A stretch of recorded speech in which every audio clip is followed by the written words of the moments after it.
Bueno, y acá estamos de vuelta con nuestra columna y no vamos a ser originales porque empezamos en marzo y marzo viene con memoria.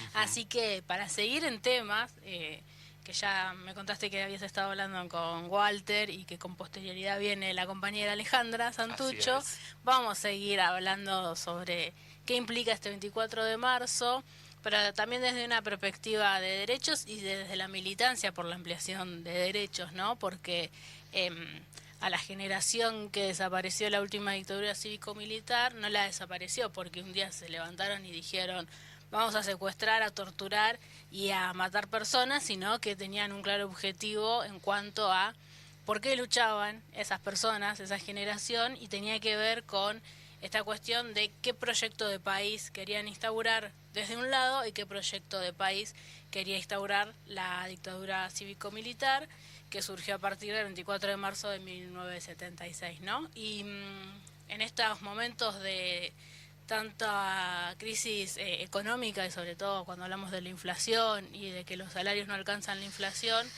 es imposible no referirnos a la situación económica que había en aquel entonces con el gobierno de Cámpora y con posterioridad con el gobierno de Perón hasta su fallecimiento, ¿no? Luego sabemos que vino Isabelita y López Rega, Mm. pero se había llegado a una redistribución del ingreso más o menos 50-50, había una repartida de la torta ahí, y esa era una de las cuestiones que más molestaba al poder real y al poder, que es el poder económico, ¿no? Porque los militares sabemos que respondían a intereses que iban más allá de los suyos, ellos fueron los ejecutores, pero había alguien que ideaba y que se beneficiaba atrás de eso.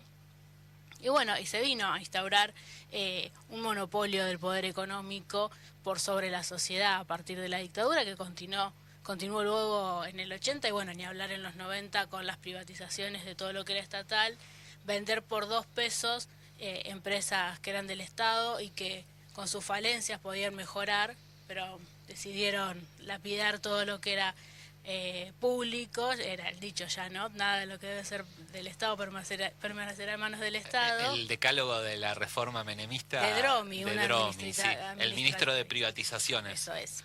que Pero ahora, bueno, ahora se dice innovación, o por lo menos en el gobierno de Macri se era decía la la innovación. innovación, sí. Y también nos dejó, por supuesto, la deuda externa, porque sabemos que Martínez de Oz con Cavallo privatizaron toda la deuda privada, pasó a ser deuda pública, una deuda pública que hasta el día de hoy nos mantiene tras la espada y la pared, luego de la última toma de deuda de Mauricio Macri, Mm. familia que también se benefició con lo que Con sucedió esa en la estatización, claro. dictadura, ¿no? Entonces, bueno, teníamos una generación que luchaba por un país con más justicia social, por la soberanía política y la independencia económica fue claramente atacada, como narrábamos con anterioridad, pero también peleaba por esta justicia social que se alcanza con una sociedad más justa, más equitativa, que tenía que ver también con la defensa, por ejemplo, de los derechos de los estudiantes, ese boleto estudiantil que se peleaba en La Plata sobre todo y que mereció la desaparición de estudiantes de secundario, que en columnas del año pasado hemos repasado esa historia y hemos hecho bueno, el reconocimiento merecido desde ahí. También esta cuestión de pelear por más puestos de trabajo para que la educación llegue a todos los lugares y por supuesto el rol de los trabajadores que un poco habló Walter con anterioridad, pero sabemos que la mayoría de los desaparecidos eran personas trabajadoras que tenían una participación por lo general en sus lugares de trabajo o en los sindicatos y que claramente se apuntó a eso de la mano de esta matriz económica que se instauró, no que se quería instaurar porque realmente lograron instaurarlo, de bregar contra todo derecho laboral, que si hacemos un paralelismo con lo que sucedió después con el neoliberalismo, van de la mano, ¿no? Cuando esta estigmatización, esta persecución judicial que se produce luego sobre quien lucha por un derecho, sobre todo si está sindicalizado, la estigmatización que se produce sobre eso, bueno, todo viene de la mano de lo que sucedió en aquella época. Eh, y por supuesto, no quería dejar de nombrar algo fundamental que ocurrió desde el primer golpe de Estado que tuvimos en nuestro país, que es 1930, donde sabemos que en el golpe de Estado siempre el Ejecutivo es barrido, por supuesto, se Claro. instaura la Junta Militar o algún dictador. El poder legislativo se cierra, las leyes las dicta el Poder Ejecutivo, pero ¿qué pasa con el Poder Judicial? Nunca se cerró la Corte, nunca se cambiaron los miembros que estaban desde antes en la Corte Suprema. ¿Por qué? Porque las Cortes Supremas desde 1930 hasta 1976 siempre avalaron los golpes de Estado. Pasa al Ejecutivo, pasa al Legislativo, queda el Judicial. Cuando decimos avalaron, no es que no hicieron nada o dijeron, bueno, me parece bien. No, lo reconocieron como un... Estamos hablando de una acordada. Claro, reconocieron que era un gobierno válido. Claro. El de las dictaduras, desde que se instauraron en nuestro país, como decíamos allá por la década del 30. Ahí falló el control de constitucionalidad, que es una de las funciones que tiene la Corte. Siempre el control de constitucionalidad es de una manera para un sector de la sociedad y es lamentablemente de otra manera para otro sector de la sociedad.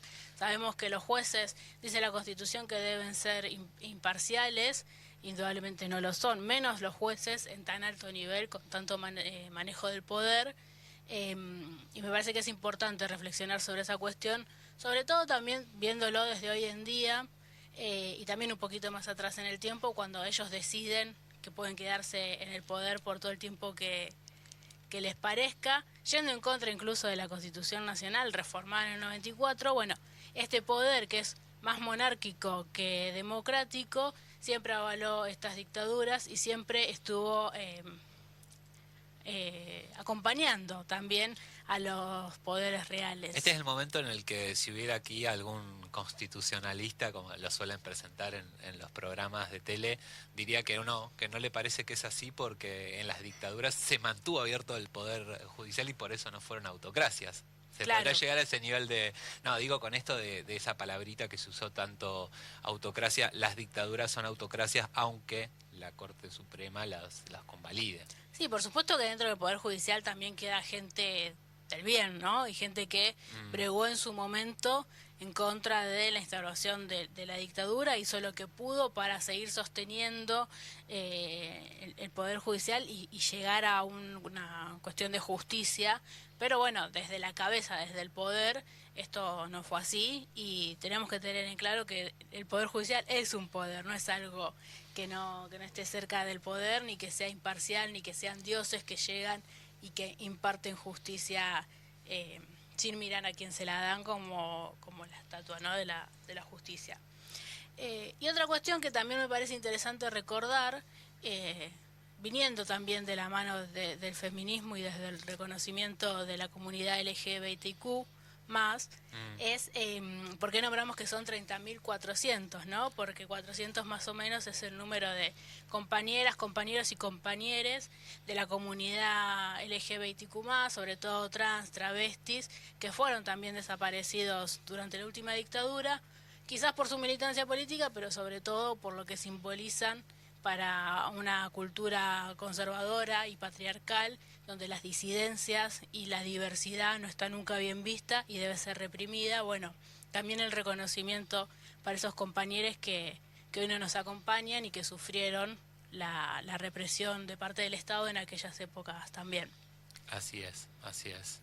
Quería hacer un repasito rápido, así ir tocando varios temas, de eso se trató la columna de hoy, como para introducirnos en lo que vendrá luego, así sobre por qué hablamos de hacer memoria por la verdad y la justicia, no solo para que no suceda nuevamente lo que sucedió con la dictadura cívico-militar, con la represión, con la desaparición, el robo de bebés y la tortura, sino también para pensar por qué se dio eso, cuál fue el motivo por el cual desaparecieron a toda una generación y cuáles son las consecuencias que todavía hoy en día acarreamos de aquel hecho histórico que nos acompañó hasta el 83, donde recuperamos la democracia en lo formal y de a poquito la pudimos ir recuperando después con idas y con venidas, ¿no? Pero bueno. Claro.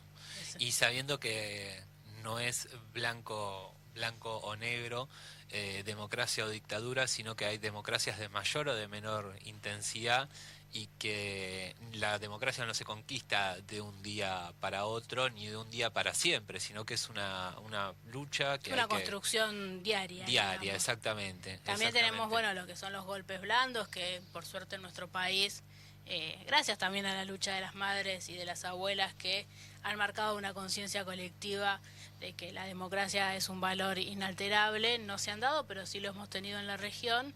Pero sí también tenemos el lawfare, que también es una persecución política similar a algunas cuestiones de aquella época. Sí, no hemos llegado al punto de que se deponga un gobierno, pero sí al punto de que a veces las presiones mediáticas pueden forzar la salida de un funcionario o la eliminación de una política pública, así que, digamos, no es un problema para desatender, digamos. Exactamente. Así es.